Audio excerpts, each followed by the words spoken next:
pachipamwe muri yeZimbabwe tichiri kuno kuDombo Jena village mudunhu raMambo Makope kuChiweshi. Tasvika mumusha wekwaMandere. Kune imwe nyaya yatakambokupai yemwanasikana anonzi Tino Mandere, uyo akanga asisatauri kana kuti asisatauri, asi nhasi tichamunzwa achiratidza kutaura. Chinova chiitiko chinofadza kuburikidza nemutongo wakapiwa naMambo Makope.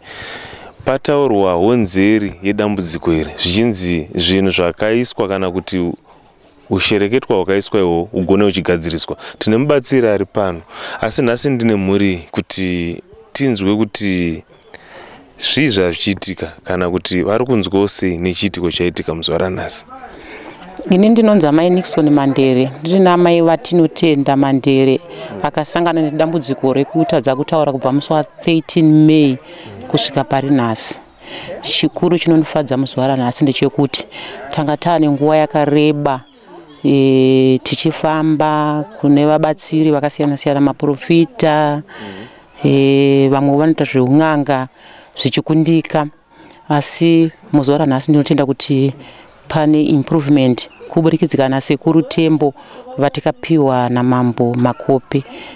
Ndinoda kutenda zvikuru kuna ane chinanga Mambo Makope nechido chavakaratidza kumhuri yekwaMandere. Mwari avaitire zvakanaka. Ndatenda. Hanzvadzi, ndafara chaizvo ndaono nhasi magona kududzawo mamwe mazwi. Mungagone rongotaurawo mazwi mairi.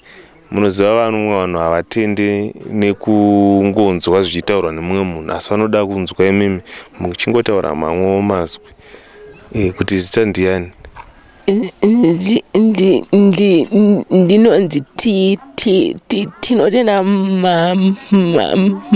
Mandere. Ndinogara kwa Dombo Jena village ku ward 4. Chinyari hanzvadzi yangu zvinona. Very sorry, asi chinofadza kuti aiwa makuchikwanisa kutaura. Ndinongoda kutenda Mambo Makope nekuburikidza nechibatsirwa vatitira. Mambo vatitira chido chinoshamisa because dai tiri tega tatisingambozvigona, nekuti Sekuru Tembo vatapiwa vanobva kuHeadlands kure kwazvo kwekuti tanga tisina kana mari kuti tikwanise kuziva kuti kuHeadlands kunowanika munhu anotibatsira, but kuburikidza naMambo Makope zvaita kuti zvitibatsire mwana akukwanisa kutaura. Uyezve chimwe chatifadza ndechekuti urongwa hwacho hwese hwaitwa hakuna macharges anorwadza atabudisa, but kumashure mwana uyu akambodaro futi 2021 takabudisa mari inotyisa, kumwe kwataichajwa ma500, kumwe kwataichajwa ma1000. Taizokundika hedu asi tamboshingirira kuti zviite, asi apa tinongotenda kuti Mambo vatibatsira ende dai zvaramba zvakadaro. Mafungiro angu andiri kuita muno maDombo Jena, tinoda kuti imba yese ichene kubva kumadhara kusvika kuvana vadiki. Haichaziva kuti vakaromba ndianani nanani, saka urwere huri kuwanda muvanhu, kurwara kuita sei kwese kuri kuwanda muvanhu. Saka mumwe nemumwe, imba neimwe neimwe, kana ari kubasa inofanirwa kupindwa sekuru vachiita basa. Kana abata futi zvomuwanawo ikoko.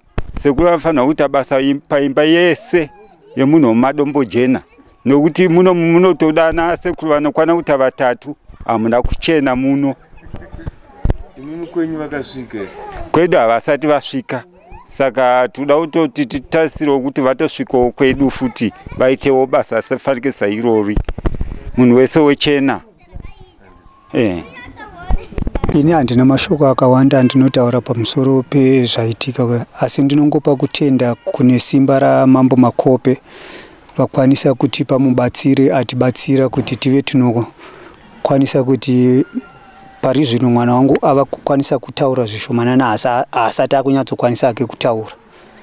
Saka ndinongopa kutenda kuna Mambo Makope kuti vakwanisa kutibatsira kuti tisvike pachinhano chatava yezvinezvi, asi ndanga ndichingoshushikana nokuti mukoma wangu ndiye munhu ari kuita zvinezvi, asi nekuda kuumbimbidoga hwake aramba kuti pamba pake pasvikwa, asi nesimba raMambo vazokwanisawo kuti vape munhu avatipa kuti atibatsire kuti aende kunosvika pamba pake akaitawo zvaaita.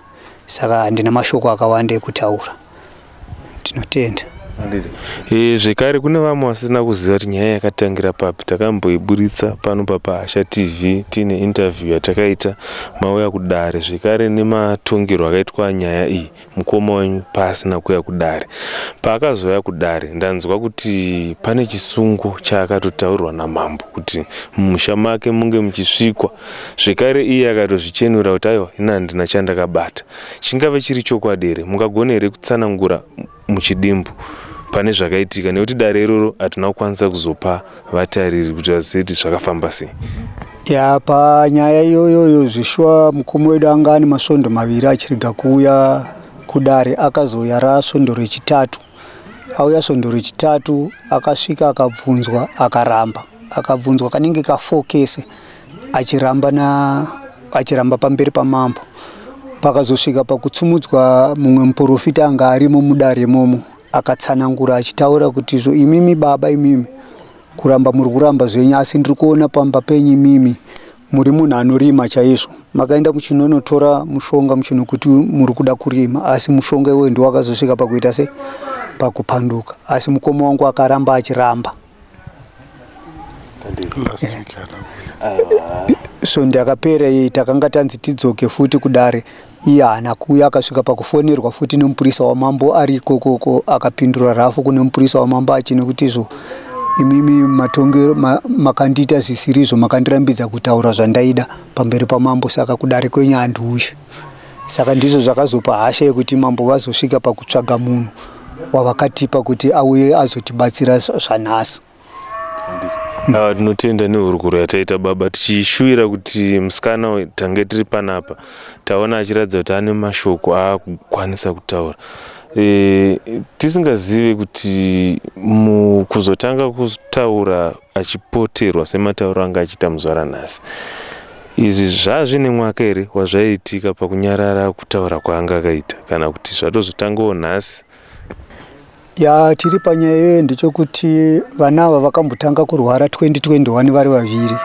Iye wamaona nhasi uyu nemumwe munin'ina wake akanyora form for 2020 vakatanga kurwara 2021 vari vaviri, vachiita zvakare zvokuti vanochinjana kuti mumwe anenge achitaura mumwe asinganzwe, anga asinganzwe uye akutaura uyo mumwe anenge anyarara futi. Saka zvakamboitika takafamba kwatakaenda almost duze kungaite round near kuma 20 kilometers kubva kuno kuti tichienda kuno mumwe wataida kuti anotibatsira.